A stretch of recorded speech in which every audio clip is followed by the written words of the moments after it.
with AI is very different to the conversation about learning with AI. The way that we might use it as teachers is going to be very different to the way that we might want students to use it, and so on. So everything that we look at in this session today is going to be about the use of AI for the design of learning, with a particular focus on EAP. So this is how we'll break it down. We're just coming up to 4 minutes past 1.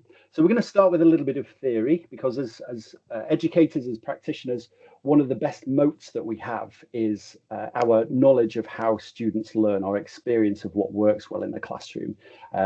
We have these challenges to deal with, but they are fundamentally a design challenge. That's my view, and I'll share a little bit about that a little bit later.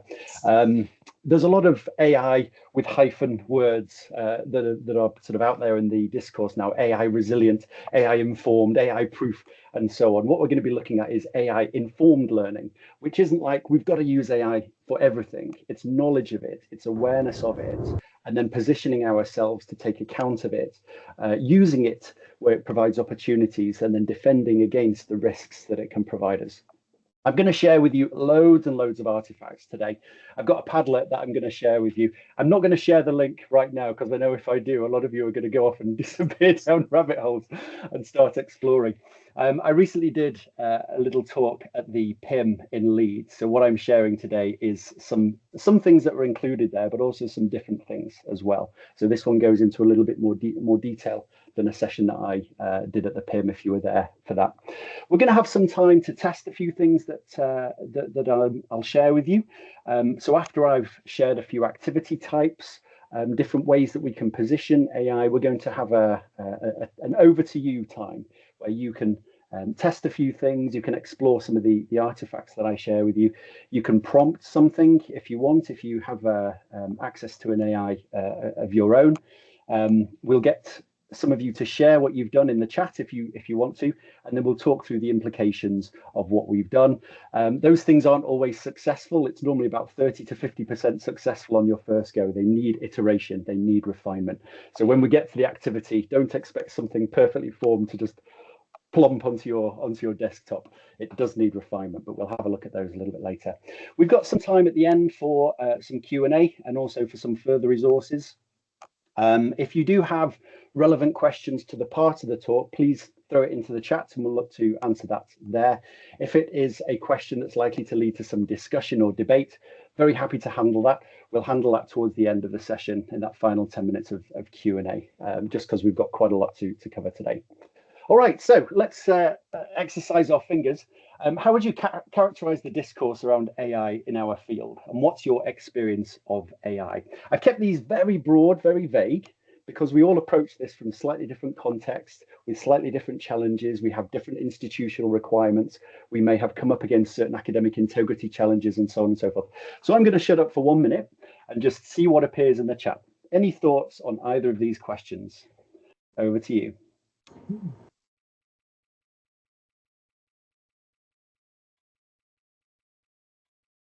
This just helps me gauge who I'm speaking to and where you're at. Yeah.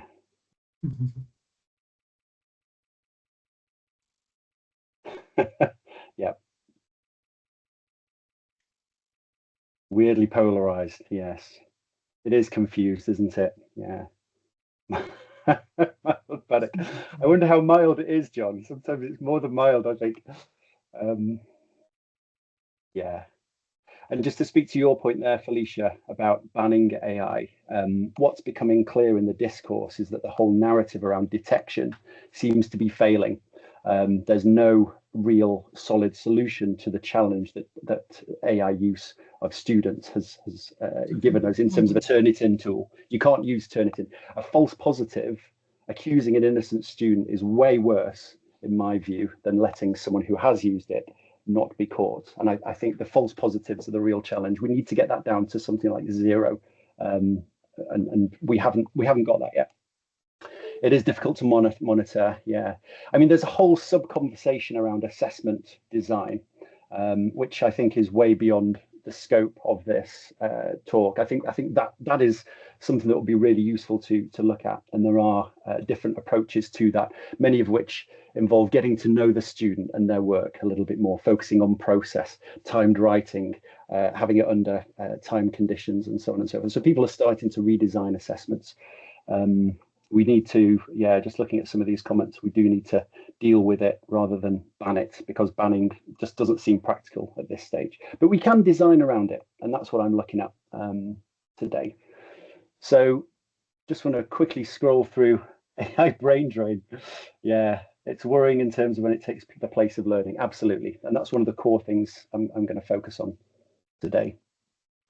But it's nice to see some positive comments in there. A few of you saying you love to explore with it and play with it. I do as well. You know, I've got into coding my own games and things like that. I've shared like space games that I've made with friends and things like that. So it's opened up to me access to other things beyond the professional stuff. But the professional stuff does still bring challenges which we need to address. Here are some of the live AI related conversations in HE. It's not just a single conversation. I'm just going to leave this on your screen for 10 seconds, but some of these will resonate with you. What's becoming clear in the literature is we need a more discipline-specific approach in many cases than just simple, this is AI literacy, this is how to use it, and this is how not. You may be needing to use it very differently in the humanities, for example, than in engineering. There may be certain approaches where it's more acceptable and in one discipline and less so in another. Transparency is an interesting one. Our staff being transparent about their AI use. There's been some questions now from students about the conflict between the quite rigid guidelines that they receive sometimes and staff's less. There are fewer demands on us typically as a sector to declare our AI use, and I think for equity, not just between the students but between students and practitioners, that needs to be looked at as well. But there's a bunch of stuff on here, you know, ethical concerns, massive issues. But all of these themes show to me the need for us to design according to some of these, and to develop, to experiment, and to try things out as a sector. So let's start with some theory, specifically theories of learning. We know that the core issue that AI presents is that it does the work for the students. It does the work of the thinking. We need that cognitive activity. We need that desirable difficulty, which is something that Bjork and Bjork published on in 2011. The desirable difficulty is what leads to learning. Just like in the weights room, you need to be exercising, you know, lifting heavy weights in order to develop the muscles. It's not a perfect analogy, but it's something similar cognitively as well. You need to be wrestling, dealing with these challenges, because otherwise it doesn't land. It's not enough to have beautiful input. Just because you've made a beautiful visualization, just because you've got something that's very nice and colorful, that good input is not, oh goodness me. I don't know who that, yeah, if you're not speaking, could you mute your microphone? Thanks. The input itself is not sufficient for optimizing the learning. We have to have that desirable difficulty.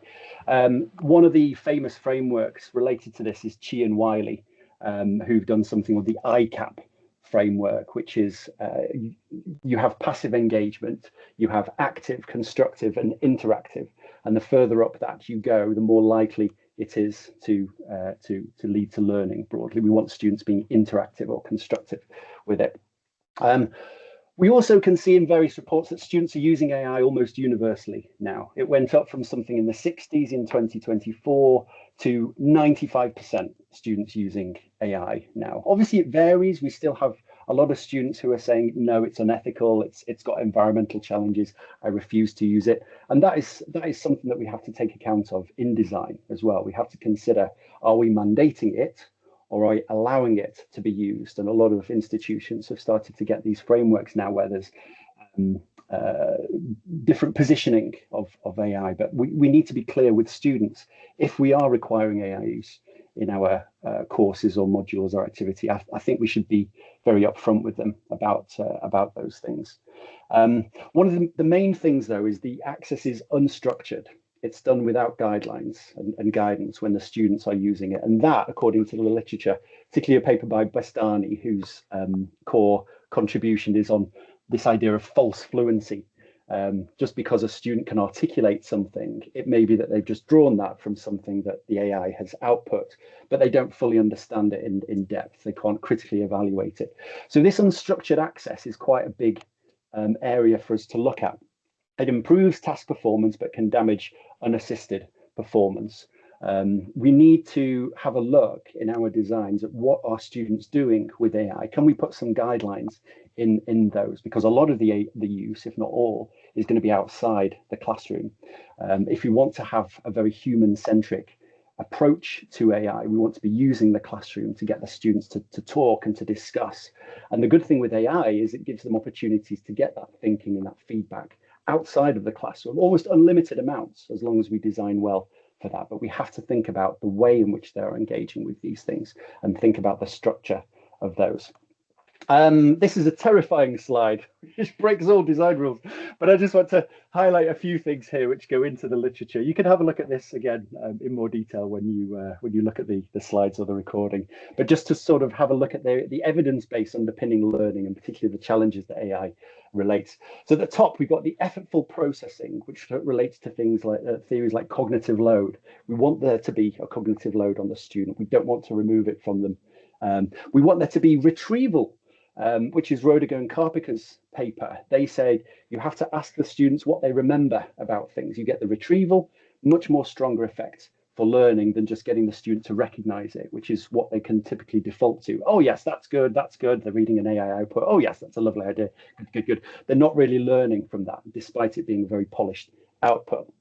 Chi and Wiley is that ICAP framework that I mentioned before. We want the students to be generating things, using it. There's a lot of complex mental operations going on when they're making things based on their own ideas as raw materials. We want that metacognition. I'm on the third line now, the self-regulated learning. If they're just deferring all their decisions to AI, they're not getting these things. They're not being able to evaluate their own cognition. It's the illusion of competence that it can create. You know, it may have reflected for them, and so they get this beautiful reflection. Oh, wonderful, I'll submit that. There's no learning there. It's short circuit, exactly what we want. The social dialogic and situated learning, that fourth line there, communities of practice, I think, are going to become increasingly important for us as a sector, because that's going to be the core human element, the students working with each other, that discipline specific conversation, the accountability to other people. You know, how many of you would keep an appointment at 3 o'clock with an AI compared to, you know, another student? There's difference in impacts of having oh goodness of having the humans in the process. It's a very vital part of this. It's mediated by dialogue as well. Vygotsky with the ZPD, the zone of proximal development, shows that if we have access to ideas beyond what we know, just slightly beyond, that helps us learning. It creates that zone around us of things that we are equipped to learn, and other people are oh, I don't know where that's coming from.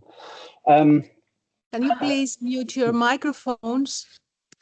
Thank you. Feedback. I think this fifth one here is on feedback. We want the feedback. We've got an opportunity now for infinite feedback if we want the student to be able to access it, if we design in the right way.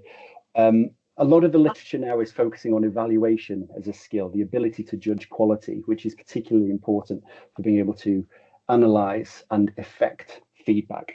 And then finally, we want agency. We want the student to be the center of this process. We want them to be motivated and have that sense of developing competence. So I'm not going to go further into those. Lots of canon papers there for you to read about, some great stuff in there. Useful just to read about just generally from the learning science literature, but I think these are particularly important as we move into this phase of designing with AI.